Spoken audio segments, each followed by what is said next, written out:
Tequila After Work podcast. Welcome, welcome, welcome, welcome. Yeah, good night, everybody. This is your host, Andres Castro. Co-host Brian. And we have our guest for tonight. Vincent Powell. Glad to be Vincent Powell. So he's being modest, right? So we'll say award-winning producer and film director Vincent Powell. Oh, I'm grateful. I'm grateful. Always glad to hang out and chat and kick back. Definitely. Work hard, play hard. Definitely. So you guys know what we do here. We try and bring different industry individuals in to show the youth that, you can do more than just be a ball player, right? And we have a good time. We drink a lot and we kick back. You know what I mean? We just want to show you that you can do well and be everyday people at the same time. Absolutely. Yeah. Absolutely. And you could have fun after work, like always. This is Tequila After Work, and we're done working. This is for fun. And for tonight, we have this tequila, Donna Brown.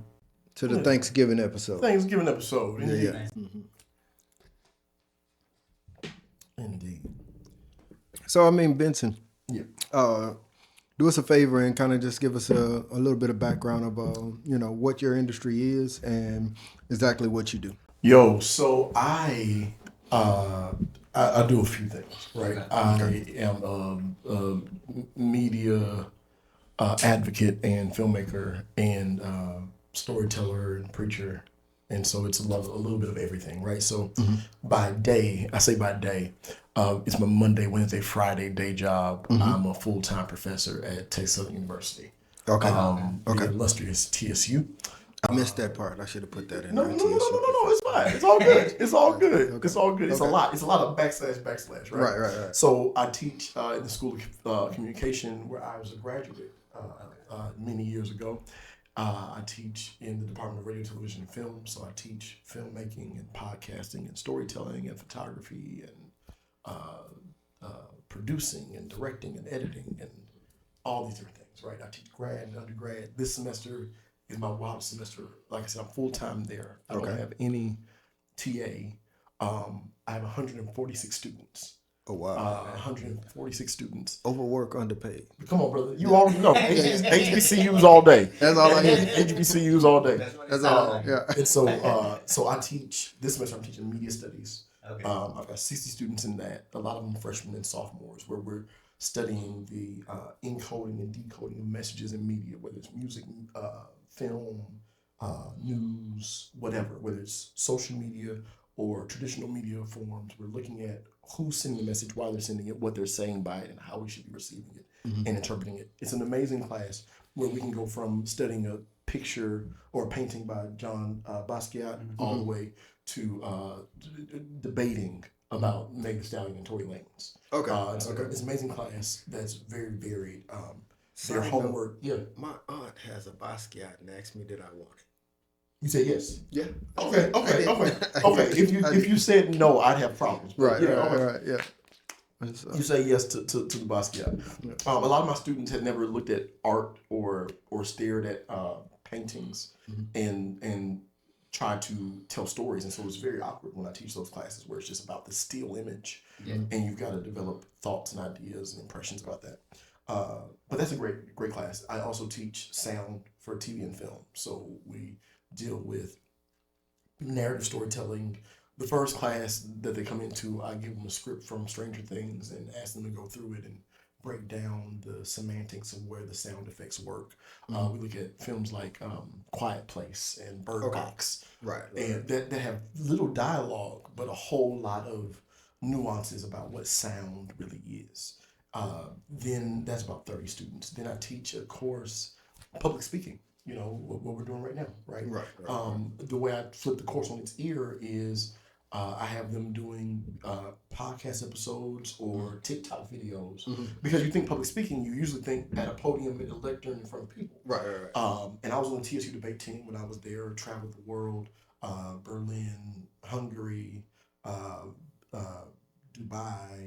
Tanzania. In 2010, I was the #1 international champion in debate in forensics for dramatic interpretation. brought the title home to TSU for the first time in like 10 years. And so I'm also assistant coach on the debate team at TSU. Okay. Where I, find a way to give back to those He's students. just showing off now. And then, listen, I'm going through my text messages of everything that I do, right? Right. And so, so I teach that course, and then finally I teach a grad course on advanced production, where they are either developing a short film, a short documentary, a narrative podcast, an investigative podcast, or an interview podcast like we're doing right now, or they're doing a 15-page investigative article to which they'll accompany it with a 5-minute read of the highlights. And that's about 25 students. And so I on Wednesdays, I'm literally at TSU from 7:30 a.m. to 10 p.m. at night. Love that. Outside of that, I also work full-time with just as much energy and vigor for a church in Atlanta. I work for a church called New Birth, where I'm the creative director. Shout out to New Birth. Shout out to New Birth. Shout out to Dr. Jamal Bryant out down there in the A. They've been amazing to me and my wife Ebony, and allow us. I'm the creative director, but of course my wife is behind me helping out. She also produces, and so it's a family affair. So over there, when I say creative director, I'm over all of the messaging, the market, not the marketing, but what they put out. So the imaging of it. Right. So I tell people I'm over everything you see or feel when you enter the building. Right? Okay. So whatever you see, hear, or feel when you enter the building, that's usually coming through me. So it's lights, stage design, video, cameras, stuff on Instagram, stuff on social, whatever. Right. It's all those things. I've got an amazing team of about 40 or so people that help pull it together each week. 15,000 members in the church.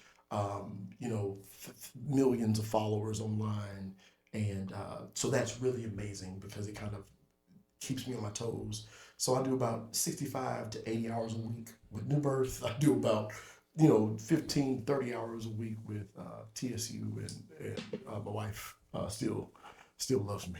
Yeah. I was gonna ask, how many hours are left? Oh man, not much, man. In the pandemic, you didn't realize that stuff was gonna open back up.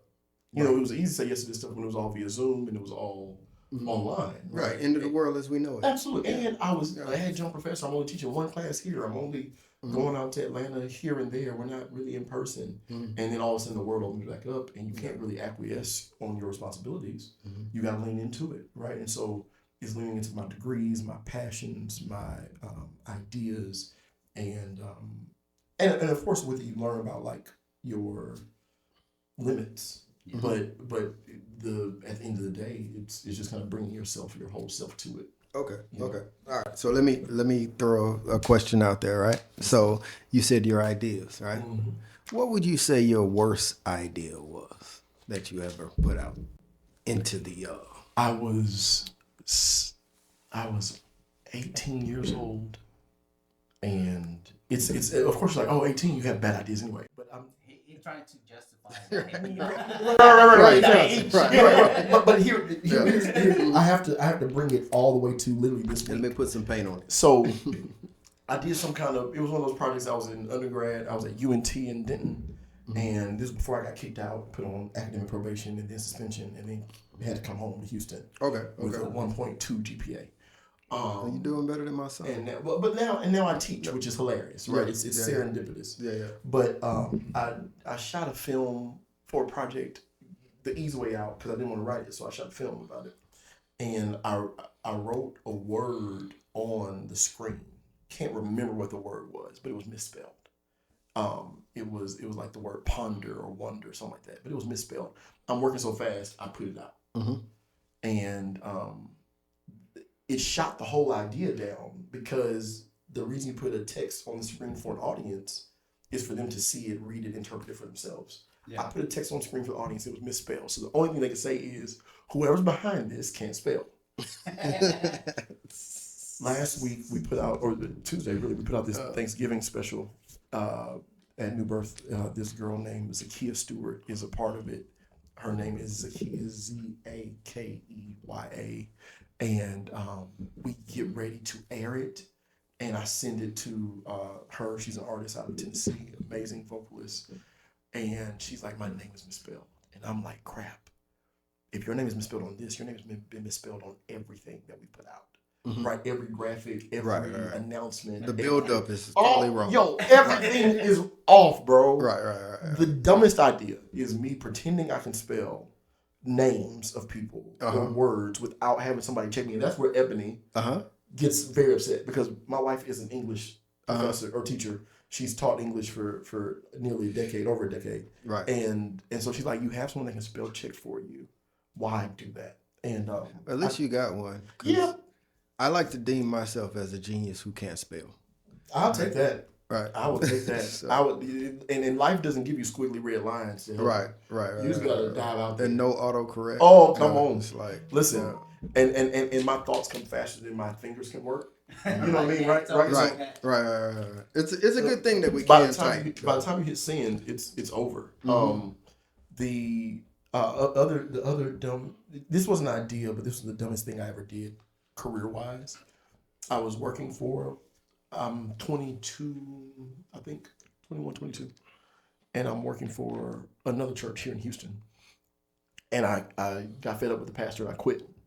And I was the media director or whatever. And so before I told him I quit, I drove up to the church at like 2 a.m., opened the gate. I had all the keys, gate opener. I go up there, I go to the computer, I wipe the hard drive. Because I'm like, you can't have me or my stuff. Okay. You can't have me or anything I ever made. You can't. I deleted all. Recycle bin, empty recycle bin because it's not deleted until it's going right. And I dumped it. And I walk away like Angela Bassett walking away with the fire exploding behind her. It's Excel. You know what I mean? Like, I did it. Boom. I'm out. Boom. You will respect me. You will learn to respect me. And bro, I think about that so much. I know they don't. I don't, like people have moved past. That was 15 years ago, right? People move past things, and I think about like how small that made me because I thought I was winning on them by deleting what I felt like I created as opposed to allowing my move on to be a choice for me. And not take down the institution or attempt to take down the institution, which it didn't work obviously. But the immature thought that you have enough power to destroy something that you didn't build single-handedly is such a stupid myopic. I had a moment like that, right? And I'll tell what happened. I was working as a medical record at a medical record storage facility, and they would send me all over Texas to train up operations managers, but they wouldn't make me the operations manager, and so I had got so demoralized in my position because I kept saying like, hey, I'm going out here to do this. Give me the job. And they were like, well, you don't have the degree. And I'm like, well, I'm training the people with the degree to do the job that you want them to do. Pretty wild. And yeah, it was kind of wild. But so when it got to, I was building their biggest facility, right? Because they wanted to consolidate everything into a Houston hub. And I cataloged the whole warehouse and put everything together. And I'm the only person who knows how to run the software. Really? Yeah. I'm the only person who knows how to run the software. Right. And so I'm the only person who knows where these records are that these hospitals need. Right. Sure. And so they were like, we're not going to give you that position. And I was like, okay, well, I found another job. And I took the first job out. That's how I actually ended up in coding. But where I regret it is that a few years down the line, they ended up letting go the coworkers that were working with me. Because nobody could do what I was doing. You know what I mean? And I didn't realize because I was like, I'm just demoralized and I need to go and do this. I need to go and do this, which was true. You choose for your family, right? I chose my family first. But at the same time, other families suffer because I left. Right. At that moment. So that's what you learn how to fire people. Oh, that sounded so loaded and personal. Right. But I mean, now here's a question though. Here's a question, right? Yeah. Because when you talk about like being in certain levels of leadership, this is not, and then this is no diss to any listener or viewer, but the person that is working for the supervisor or the person that's under the director doesn't have the same pressure. Right. No, you don't. Or the same responsibility. You don't. You just show up if you want to. So you look at something like Enron, you look at something like Bernie Madoff, and though these are people without much integrity, they were aware that other families were depending on them. Correct. Right. What, as a leader, as leaders, as people who make a certain amount of money, where does that stop? Where you've got to care about other people and you get to prioritize you or your family or your daughter. You know what I mean? Like, where's the limit? What's the barometer of how long you sit in something with integrity before you make a decision that may affect 10 families? I mean, sometimes if you sit too long in that position, like your integrity could go to trash. Just because you're putting other persons before yourself. Sure. Right. I mean, it's like, I always take it this way. It's like when you go to taking a plane, they told you first you need to put the mask on yourself to help someone else. Sure. So at your job, you need to think about yourself so you could help other people. True. True. So I'll say that because I'm in that area now, right? And so I got kids in college and I got little ones, right? But you're also in the area at the top, though. Like you're at the very top. Yeah. So yeah, I'm Just to make it clear, right? Make it clear. You're not there. You're like. So, but this is what I said. This is what I said is that regardless of, I'm gonna be 100% in because the reason why I started doing it is because I wanted to make sure that me and my coworkers were able to continue to provide for our family, right? But to the extent where I cut it off at is that my children will never miss a meal. Sure. Right? I'm not gonna lose my house behind it. Sure. You know what I mean? Sure. And as we were talking earlier, right? I'm stressed out because this is what I want. I want the business to succeed. The business doesn't have to succeed. Right? No. Right. No. I want it to succeed, so Sure. that's why I'm stressed. Right. It's a caveat to do that, whether at head management or middle management, because you could want something so much for an entity that you forget what you really want for yourself. Exactly. So the wisdom is to know like what's a problem to be solved, what's attention to be managed. Right. Yeah. And I want to retire in Jamaica. Yes, okay. Right. Yes, you do. So This we know. Right. Been there, saw the property, saw the yeah. opportunities. So Also, we know how long it takes to build in Jamaica for that to even be possible. What were you saying? Like 7 years, 5 years? Yeah. About 5. Yeah, About 5 for what we're trying to do. So I'm so American. I'm like, yo, if I want to build something, it should take like 6 to 8 months, and then like be done. We were in Jamaica for their vow renewal, and we were like, oh, so this just is normal, like to just see it under construction for a long period of time. But they also because they don't put that much money into it. Right. Sure. I mean, It's cheap because labor. but it's still like it's cheap labor, but the people there they don't have money. Correct. But it's also there's also the element of Jamaica is just a slower place than America, right? Oh Like, yeah, everything is just they take chill. it's just slow, Right. right? You know why? we all know. Can't speed it up if they try. No. The views of Andres Castro's are not the views of the Tequila After Work podcast. But the truth is though there is a thing on us here in this country and a mindset that is microwave, right? Like put it in, make it work, go for it, you know what I mean? And we're not in this place where we appreciate things that take time to develop. And what you do in your career, you know, what you've learned, that takes time to develop. That's not one of those things that you can rush or you can force. Right. You know what I mean? But there's nobody teaching that. There's nobody teaching like some of this takes time. Well, everybody wants to microwave nowadays, right? They believe that, oh, I'm a creator, right? And as soon as they start creating, because I see so many bad creators online, right? Yes. And but because you have the facade of social media where everything shows the glory or whatever, you know what I mean? You're showing this, then everybody assumes that, okay, well, you're doing this, right? But I see those same people in those same spaces, and you can't. I'm gonna pause on that one. But it's weird. Like the advice space right now is so weird. Yeah. Because everybody can tell you how to buy a house and how to get a loan. Correct. Everybody's expert this Everybody's days, expert. right? Everybody's an expert, right? And nobody's advice is let it simmer, let it wait. Right. It'll come. Yeah, if I mean they say if it's that easy, it's not that good. Sure. Right. But Everything takes time. We grew up hearing that. So what? I don't think they say that these days. What kills me is that you see all these people that are telling you, "Oh, do this, do this, do this." Sure. But you didn't start with saying you need a financial advisor. Yes, sir.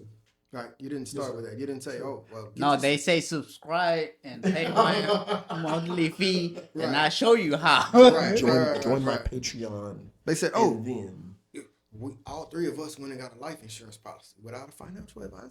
yeah. And then y'all turned it into a bank. Sure. Yeah, Sure. You knew that. There, right. Oh, and that's a whole conversation there. Like, what's closed off versus what having you just knock on the door and ask for. Mm-hmm. Because to talk about building a trust and using life insurance policies as loans and leverage and collateral for people coming behind you. Mm-hmm. Somebody posted about it the other day. They're like, you gotta love the idea of just residual and family enough to want to hedge their financial success on your death. Right. Or what have you. Right? But the part that they're not saying is that you still have to put $1,000 to $1,500 a month Sure. into it. Sure. Right. Sure. Now, nobody's saying that. They're saying, "Oh, just go go do get it. a Just go do life it. insurance policy." Yeah, they're $35 a month. Or you can buy them for 35. $2,000 for the year. Yeah. You can knock it out. Yeah, and the time, even though it's the last month, if you can't pay it, you lose it. It lapsed. Yeah. And I mean, insurance in general is one of those things that health insurance, car insurance, homeowners insurance, just all of it is one of those things that we don't talk about growing up, and then it just slaps you by the whatever. It grabs you by the choke and drags you by the throat and drags you. Mm-hmm. But you know, like there's a lot of people that have car insurance, renters insurance. Like they have a house, they have house insurance, flood insurance, fire insurance, accident insurance. But when it comes to health insurance, no, I don't have none. Right. I have not considered the people that have all that and don't have health insurance. I hadn't thought about that. That's a point. Yeah. You know what I mean? So, insurance. We'll just talk about insurance because I'm still pissed off about this. Sure. Right? I too. For the past 4 years, I've been paying insurance on one of my vehicles, and it ended up being wrecked. Which one? The Buick. Oh. Right. And it was a nice Buick, right? And so when they did the underwriting, they said, "Oh, well, we're going to give you $6,000 for it." And I was like, "Well, shit. Then I didn't need insurance. I could have got liability and held $6,000 to the side." True. Well, I just got full coverage for my Lincoln. Mm-hmm. They say it's worth $4,000, and I tried to buy one online for $4,000. There is none for $4,000. Correct. Right. The interest rates and insurance are really the thing that bug me a lot right now. And it's funny because you don't think that life becomes this conversation. I'm thinking about Andre 3000 and his conversation with GQ where he says, "I don't want to rap anymore. I could, what am I talking about? Colonoscopies." And I'm like, I would listen. Like, I would listen to anybody talking about interest rates right now. I would listen to anybody rapping about insurance policies. That's what's bothering me. That is what, like, slow out banging live in my trunk. I'm good there. I'm good. I'm banging in my AirPods. Mm-hmm. But god dang it, 7% APR on trying to buy a car right now and trying to find a feasible down payment to put down. That's where my heart is right now. Mm-hmm. Trying to figure out how. Not to buy a car, to buy a house right now. Like, I don't even want to imagine. Don't even want to imagine. What is it like? Hovering around like 7 to 8? 7 to 8 if you have good credit. Right. Imagine if you don't have good credit. 10% down doesn't exist anymore. No. It doesn't. No. I was trying to tell my mom about this the other day. My mom and my father, they lived in the house they lived in for 3 decades. House been paid off. My dad's about to retire this Sunday, actually, after 31 years as a architectural engineer. Yeah, shout out to Pops. Yeah, absolutely. Right down the street, actually. Right here at the Beltway in Westheimer. He's been at Jacobs Engineering. Yo, it's wild because you buy a house in 93, 94, right? That's not the same as what we're dealing with. Oh, no. And my mom said something along the lines the other day. We were talking about getting a car, and she said, I mean, what? All you got to do is put down like, $3 or $4 grand and you're good. I was like, Mom, that's still a $1,200 a month note. I know. That's still $12 a month note. Right. I'm like, she's like, no. Cars what, $200, $300 a month? And I was like, this proves exactly how out of touch one generation is from the other, which is my issue and my fear of Joe Biden. Yeah. I'm not, this is Tequila After Work. This is not a political podcast. No, but I've got to go there as a professor. I'm going to take my shot on that. Go for it. As someone with $233,000 of student loan debt. I went to USC. I got my master's at USC. I graduated from TSU. TSU did not give me what I wanted as a student. I went to USC in Southern California and I have that much by the time my kids get out of college. Bro, I was like, let me go to where these white people are and where they're building amazing facilities to learn in, and then they're also able to sustain a network for alumni. Right. And went out there, had a great time, met a lot of amazing friends, have a lot of amazing friends that are doing things now in the industry that, one could only dream of. However, I walked out of there with a $233,000 bill. Right. That I took loans out of for every semester, right? Right. And so when people talk about the student loan crisis, they're like, well, if you took the money out, then you should be able to pay it back. And it's like, well, if ain't nobody paying me $233 a year to use this good degree I got. Real. Yeah. What am I in a rush to pay $1,500 a month for? $1,500 a month? Yeah. This is crack cocaine. This is like premium grade crack that you expect me to turn around and spit another mortgage. Yeah, that was my house note before all you Californians moved to here. That was my house note. Yeah, I know. Back in the day, everybody wanted to go to California. Now everybody want to come to Texas. I saw one of my LA friends today. I was like, I'm going to Atlanta. I'm tired. I'm like, yeah.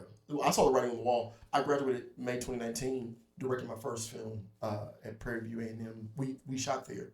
It was called The Freshman Year, starring Emmy Award-winning Cheryl Lee Ralph and my boy Denzel Whitaker. And it was a story about a kid that grew up in Missouri City and went to, this prominently white school, and then he had an injury his senior year playing basketball, and none of the D1 schools would take him, and because of his grades and all that, he ended up having to go to the HBCU. Not a story that we've never heard before, but it was just one from this lens of basketball that we haven't told, right? Yeah. And so, crazy story. We ready? You might need another shot for this one. So here's deep story. I'll take mine. I graduated from USC, right? And think that. So okay. So I graduate, and I get a call from my brother J.O. Malone. He's a PV alum. He's here in Houston. He runs a store right at Pearland Town Center called the Black Market, where he sells and retails locally Black-owned products. So whether it's apparel or decor or what have you. Them good soap bars. Absolutely, all that, right? Yeah. Some dope lemonade, just great things. So he calls me. He's like, hey, bro, been following you for a little bit. Saw your work. Direct this film that I wrote. I'm like, cool. I look at it. I'm like, cool. I don't love the story right now. Let me work on it. But is that all it takes? To give me? Yeah. Yeah. I ain't wrote about nobody. I ain't wrote a story, but I'm gonna write one. No, one day. I tell people all the time, I'm like, I'm not repped, so it's easy to get to me. But I do want to love the story. I don't want to be bored. So, and I'm not an athlete. I'm not an athlete by any means. So I had to give it some story, some grounding that was outside of just basketball, which J.O. was an athlete. J.O. loved ball. J.O. was going to the league. And this is enough. So, he was he was like, I didn't go to the league, so now I gotta tell my story. And I'm like, that's cool, but if you want to get me to tell a story, like, I ain't got a league in me. Right. So we collaborated really well, man. And he pulled me in to the biggest scam of my life. Okay. Not on his part. Not on J.O.'s part. We were both scammed. Okay. Me, J.O., and our co-producer, Koyo, we were all scammed. Let me tell you how the scam went. I'm fresh out of my master's degree. I've got an MFA from USC. Mm-hmm. The same school that Ryan Coogler went to, doggone Steven Spielberg, Shonda Rhimes, all these amazing people, right? I'm like, cool, I'm about to make my first film. I'm thinking about the fact that John Singleton, Boys in the Hood, like he made Boys in the Hood as soon as he graduated from USC. Right. Like he walked across the stage with the deal when he got the degree. He's like, yeah, screw all y'all, I'm going to make my first film. And everybody's like, no, you're not. And he goes and makes Boys in the Hood. Right. Ryan Coogler goes and takes some time off, and then he makes. You about to make Ball in the Hood. And now here I am, freshman year. Let's go. Let's do it. Let's get it. Yeah. Bro. The budget was about $350,000, and I realized this is exclusive. I've never told the story publicly before. We cast the film. I called my homeboy, his mom, who's like a mom to me. My boy Etienne Maurice, Cheryl Lee Ralph, the mom that we all know and love from television, and a class act, not just somebody from a sitcom, but somebody that is just can do Broadway, can do TV, can do film. Correct. Cool. She jumps in to be in the film. They're like, yes, we can sell this to BET. Let's go. We get ready to start filming. They're like, yep, the money's coming.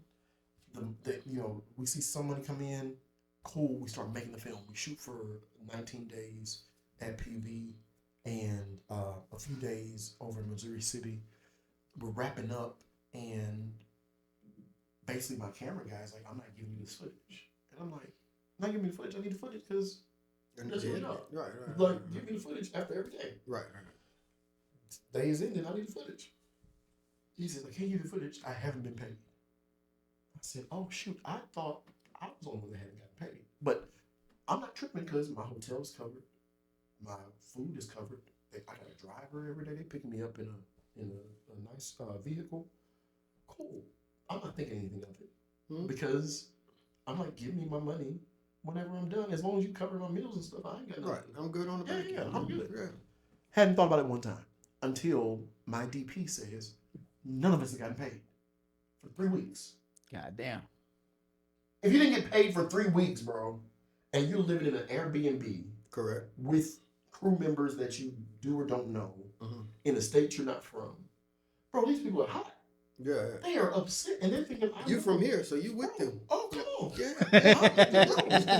You know I'm the villain. Right. Yo. And so you're the director. I'm the director. Where's my money? But they're not. You have a driver. Absolutely. You got a driver. You coming from your hotel every day. You got a trailer. You good, bro. Right. Yo, I didn't know. It's my first film. I don't know how this is supposed to go. Right. Yo, the last day, the producers were there, and these are guys that wrote the check, and they give this stupid speech at the end of the day, and I told my boy I need you to help me out because I feel some shady stuff's going on.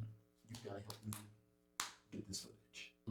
And literally, bro, we get the footage, and we before the producers can get it, because here's what happened. They took the money that they got. They did get money from an investor. Okay. To make the film. They took the money to cover old debt they had off another film where they hadn't paid anybody. Okay. So they took the money to cover this debt, and they were going to keep doing it, basically. If Yeah. it's one of those things like, all debt is good debt. Wash, repeat. Absolutely. Yeah. Like, if I can keep making movies, I can keep taking money to cover the old debt of the last movie. Sure. Issue was they didn't have the next movie in the bag yet. Right. So they didn't know how they were going to get this crew paid. But this crew, I didn't know, was from the last film. Oh, shit.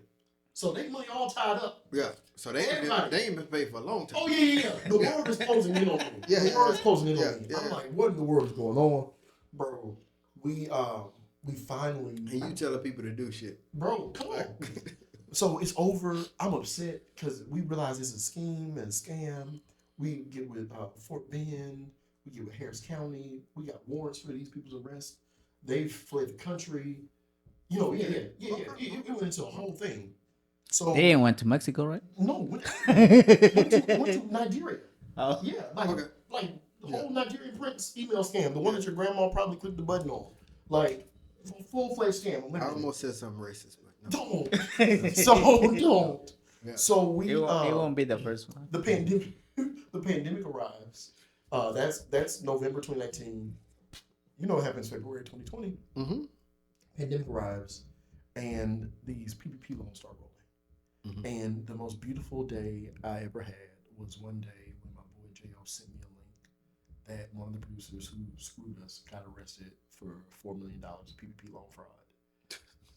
And I was like, wait, he got the money and didn't pay me back? Like, you could have at least, everything you could have done, you could have at least, if you got $4 million, at least you could have made good on the $85,000 that you owe to pay all these people and pay me.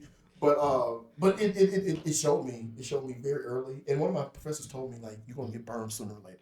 Like, when you come out. But you got burned first. I got burned. Out the gate. Bro, my classmates are like, Vince, we are so happy it was you and us. Yeah. And that's when you start drinking tequila? Listen, had to find some kind of outlet, you know, because it was embarrassing for a long time, and it really did hurt my heart to tears because I felt like my reputation was on the line. I felt like, you know, my identity was on the line because my name was attached, and I was at a Kanye West concert. My wife used to sing for Kanye in LA. I'm at a Kanye concert. And my phone blows up from my boy Orlando Briones, and he's here in Houston. He's like, "Hey Vince, I know we don't talk a lot. I know I don't know you like that, but your name has been drugged on Facebook in a group. The group has 40,000 members across the country of filmmakers, lighting guys, sound guys, editors. The message is: do not work with Vincent Powell. He does not pay his people." Oh wow. Whoa. I've not been paid. I was a director for hire. I was work for hire. Yeah. So now I'm having to get an attorney to like help clear my name because my name is now being defamed. Why you didn't call me? I would have cleared it. Listen, aired it out real quick. Yeah. Listen, it was one of those learning moments. It really was a big learning lesson for me in just how I carry myself in business now. Like I'm not like once you've been got like that, like you can do whatever. To me, I'm not surprised. I'm not afraid. I'm not intimidated. And it's a lot of reasons why I'm able to go into these big networks, these big budgets, and say to them, "Hey, this is going to cost $40 million." You know, and here's. I want to speak to all of my PPP people, right? I just want to speak to you for a minute, right? You could have lied on the application, right? But all you had to do was actually operate a legitimate business. There we go. And they would have not came after you at all. Right. Go. I didn't get any PPP because the business that I started after the timeline that it was, right? Sure. So we've been struggling. That was the same thing too. Right. We reorganized. Yeah. Before the PPP stuff was available, but you had to be established before January 1st. Right. They retro dated it. Yeah. And so we were not necessarily. That's a lie. we were not necessarily. We didn't qualify for it, right? And so there's no. You know, and I'm to your point. All you had to do is be legitimate. Yes. All you had to do was you could have lied because what they asked you for was your date of inception when you started. Sure. Right. Sure. The day that you started your business was the day that you thought of it. Right. Literally on. It's legally that the day that you thought of your business is the day that you started your business. Sure. You could have put that there, and as long as you operated a legitimate business, paid people, and got everything taken care of, you could have not got jail time or audit. But also though, if you didn't get the money and start buying dumb things. That too. So like, I feel like it's twofold. It's like there was a date, but there was also why are you buying a yacht? It said in the paperwork that they were going to watch what you were buying. Is it? Yeah, absolutely. It said that. Absolutely. I didn't get it, but I read the paperwork. Not just the PPP stuff, but even the EDIL stuff. Yes. Like the other emergency, because I did do the EDIL items. because it did affect my work of going places, filming videos, and all that stuff. I mean, yeah, I got an EDIO for the food truck. Yeah. But it was just... Is that still up? Yes. I still own the food truck and everything, but we're not out. Gotcha. I got too much going on with the coating company, right? Yeah, sure. You need to find another Mexican. He said. Yes, I'm looking. I'm looking Don't for say more. yes, I'm looking. Yes, I'm looking. You see how fast it's not. You take the hook.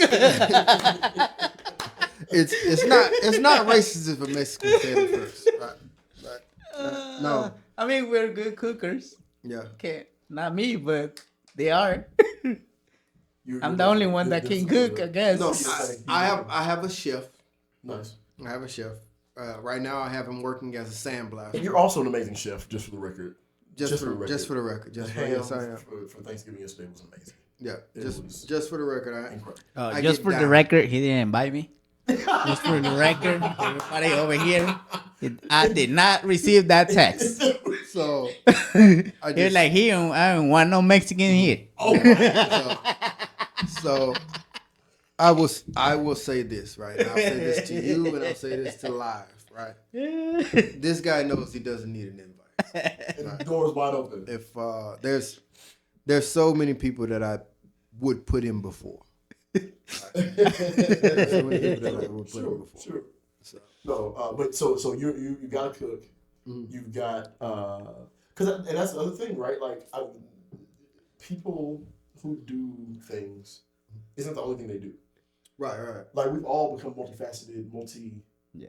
You know, like I don't know if it's a millennial thing that everybody has 3 hustles, or if it's just a panic to survive. Nah, it's just the price of everything. It's just the price of it. I think that we're the last generation that realized it doesn't microwave. Yeah. Right? It doesn't microwave, right? And the reason why I haven't been able to get to the food truck is just because I don't want to put it out. Because it was so excellent when we first put it out. Sure. Right? I don't want to put it out sideways. Yeah, Roadbird. Or halfway. Halfway. It had to be full. But, like if you're going out there, like it had to be. If the only people 100%. that were in front of us were Cousin Maine Lobster. If you know that. Yeah. Right. That was like number 1 everywhere. Everywhere. Right. The only people who were in front of us were them, and we couldn't catch them. But all of those other trucks, bro, So when we showed up, they were like, "Why are y'all here?" Let's talk about that for a second, though. There is this thing of is it a perfection thing? Because I try to tell my students and myself, like, done is better than perfect. Done is better than perfect. Now you're in the food industry, and of course there are Keith Lees in the world that are food critics, armchair food critics, whatever.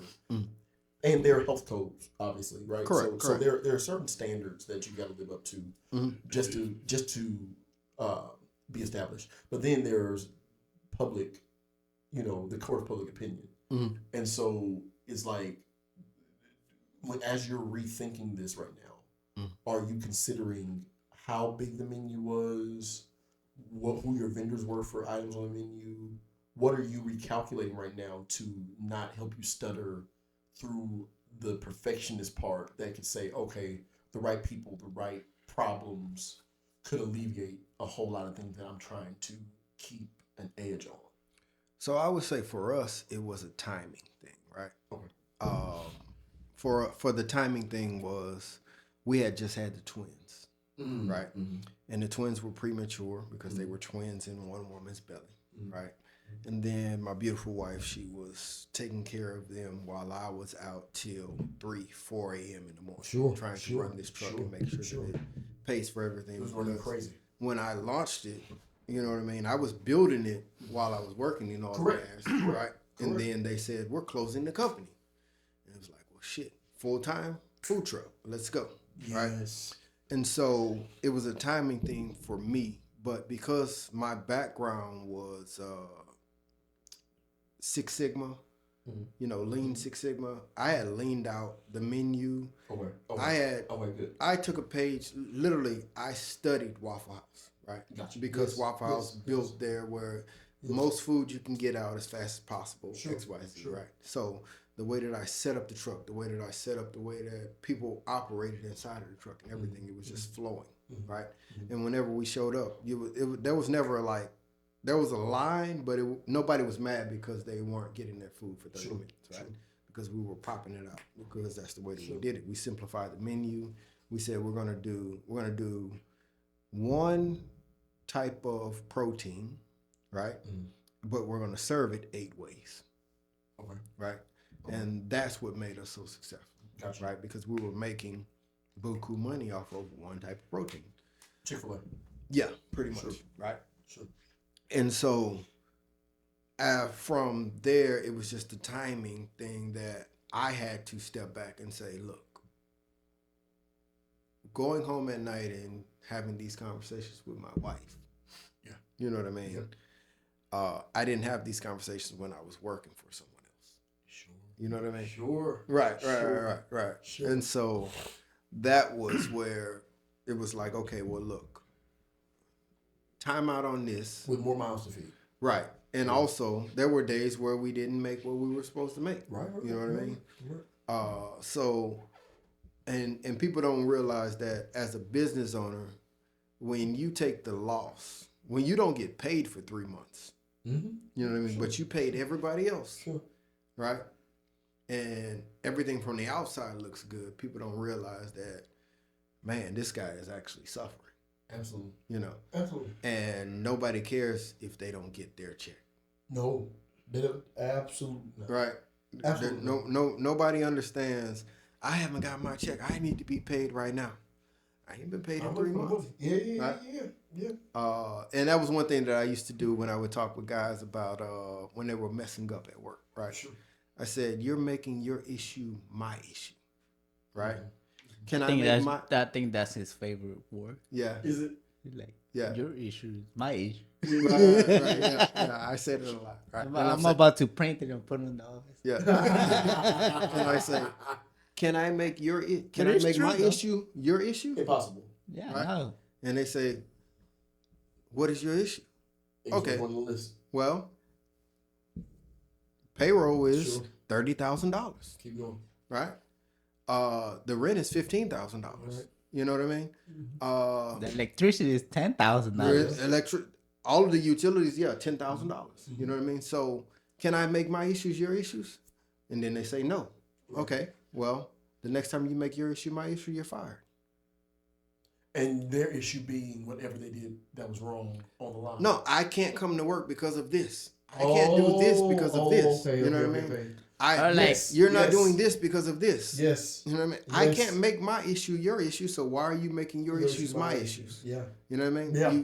You feel comfortable because I'm black and I'm young. Oh, and, Reverend. You know what I mean? Come on, bro. You feel comfortable. I've got the issue with students. Mm-hmm. I've got the issue with some of my employees at New Birth. I've got that issue in a great, especially dealing with grad students now. They're like, we're the same age. Like, you can't tell me what to do. And I'm like, and that's not what they're saying explicitly. It's what you're showing me with your attitude. Yeah, that's what they That's what they express get. with. Absolutely. Absolutely. If I look at you, that's You what can you tell. express. Yeah, and I'm like, yo, come on, but the jovialness of why they thought it would be fun to work for you escapes when they're like, oh yeah, you gotta understand, like, I got other things to do. Right. And it's like, no. And then I don't understand.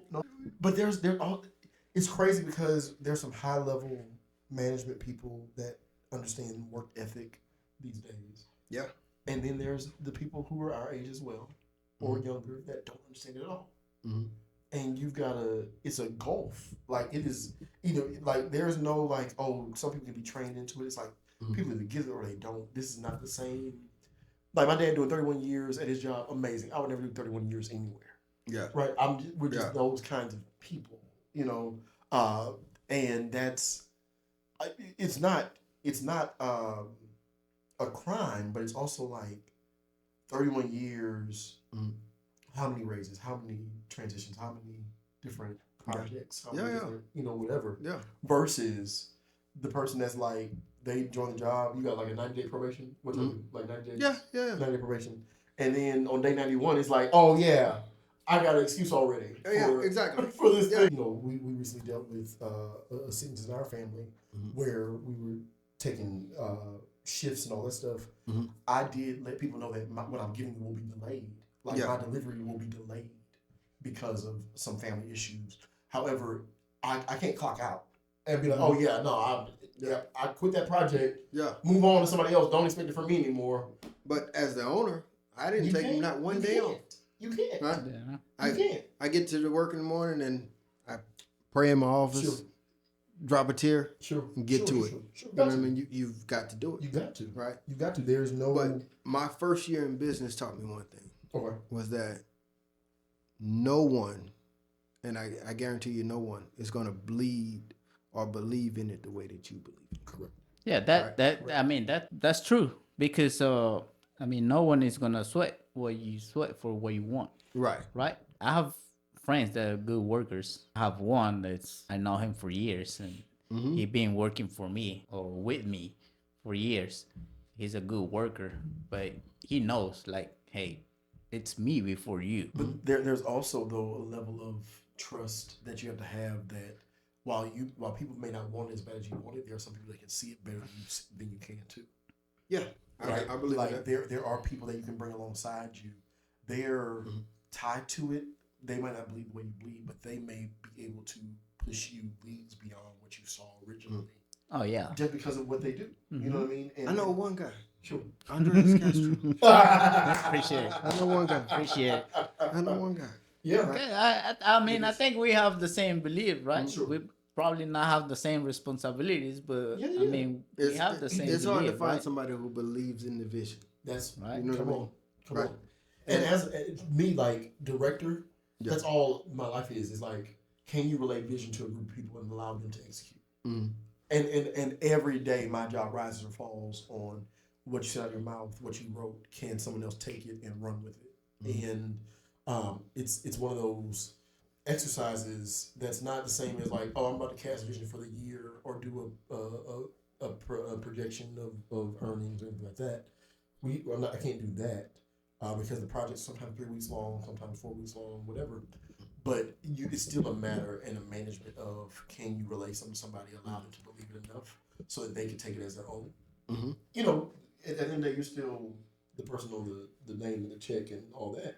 But you do have to have the ability to coach people to see it the way you see it enough. And lift it. So we're back. All right, Home Depot. Home Depot. Yes. So the story, right? Someone. Someone. Not nobody to be named. Nobody. Someone sent me to Home Depot. Sure. You know, like that's the first. That has the authority to send him somewhere. Yeah, the first time, right? This is the first time. It's not the last one, but it's the first time. First time. Right? Yeah. Home Depot. Sure. Right? Let's send the Mexican to Home Depot. Take the card and go. No. Here's the card. I'm like, okay. And here's the list. I'm like, okay, fine. I guess that's my environment. I feel good, right? So I went to Home Depot and then pick everything I'm about to pay.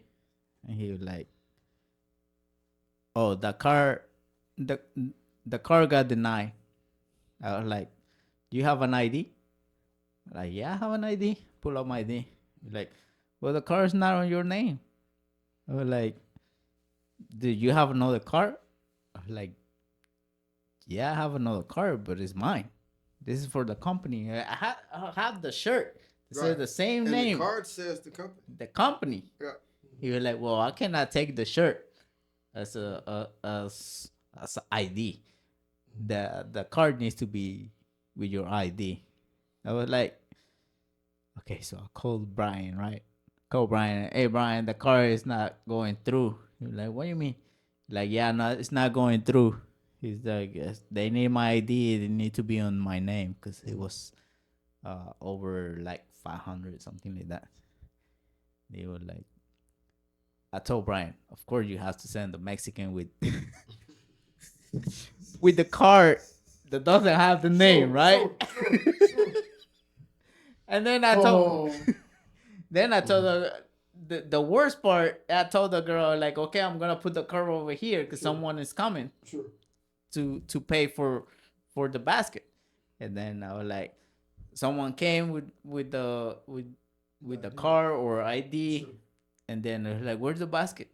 I was like, "It was right here. I just told you I was coming back." You're like, "Yeah, but we can't hold it for more than 5 minutes." For 5 minutes. So you had to go read up everything?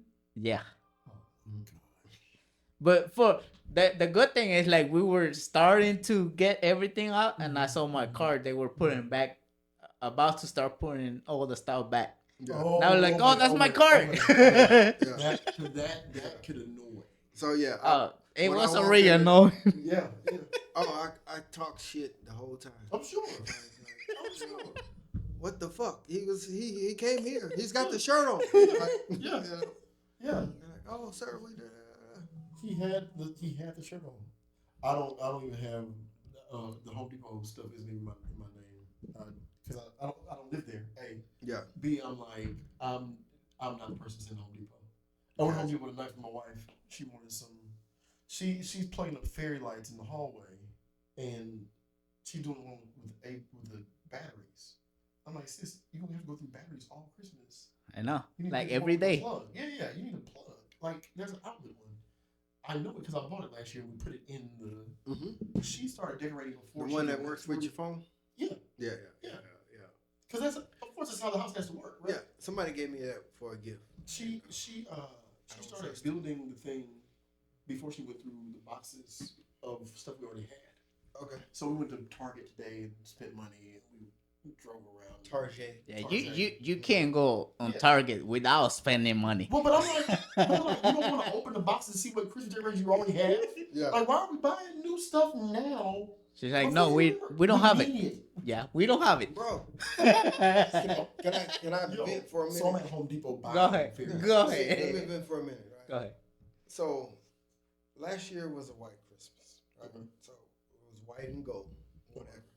And apparently, because my son told his mom he wanted green and red, this year is a green and red Christmas. Well, you don't have green and red decorations. What the fuck? Mhm. But she's like, "Oh, I'm doing green and red this year. And this is what I'm going to do. I need you to pull all of these boxes down from inside of the garage and this and that. And what I don't have, I'm going to make wreaths and everything else." And I'm like, Green and red, huh? payroll is due next. So, And it's not looking green. it's in the red. Yeah, It's in the red. we have the red. We don't have the green. Right. That's good, cuz. That is good. That is good. Payroll is due, sis. Mm-hmm. And you don't care wanting to decorate. So, my big thing is always just even in conversation like this. I'm saying because you got a college student, you got a couple of college students. I got two college. You got two college students That get on my nerves. that listen, and then they are the most amazing, bright children, and they are still children at the end of the day. Yeah. They still do that, and I always say like it's really great to know that like the backbone of society and of culture is not the guys with all the bling and all the cars and all the homes. It's the people that bust their behinds every day, get to work before the sun comes up, stay at work till the sun goes down, and as much money as you think I'm making, it's still not enough. Not enough. It's still not close to enough. I'm still having to provide for my family. I'm still doing this because I love someone besides me, and I love what I do enough to keep coming back to it. This is not some dead end job. You know, this is not some hung up thing. I think the small business in America and growing business in America has its own qualms, but that's the bedrock of this country. Yeah, definitely. You know, I factory agree. work and I industry agree. work, like The funniest thing is the conversation with the accountant when you say where. Mhm. When you say, "Oh, you made this? Mhm. Where? Where? Absolutely. You should tell that to my wallet. Yeah. Absolutely. Well, where is Absolutely. it? Right? You know, I work at Texas University. I'm a college professor at a public institution that's HBCU. Mhm. I'm like, y'all, listen. All these letters, I don't know what you're talking about. ABC. For me, A B C D E F G whatever. Like, that's all I know. Here we go. At your E. yeah. I may say the F Camera just died, but we were ending it. Yeah. Even though The camera died. Camera died. So Yeah. now we got the exclusive ending on the audio podcast. Yeah. In the live. Yeah. So for the live, right? Tell them where you can find where they can find you online. Easy found. I'm Vincent Powell, VincentPowell. That's at Vincent Powell on socials. That's VincentPowell.com online, and you can find other ways to reach me from my website. Say it again. VincentPowell.com. All right. BetsPower.com. Yes, sir. All right. Thank y'all for tuning in. Yo, thank y'all. Yeah. Thank you. We had a good night. Great. That was great. Good. I think this Good was one. the best one of all. Oh Yeah, man, for sure, I'm for honored. sure. I'm honored. All right. Listen. Have a good night and happy Thanksgiving. This podcast is brought to you by QPC, Quality Precision Coating. For any of your industrial coating needs, follow You know where to find us. QPC, Quality Precision Coatings.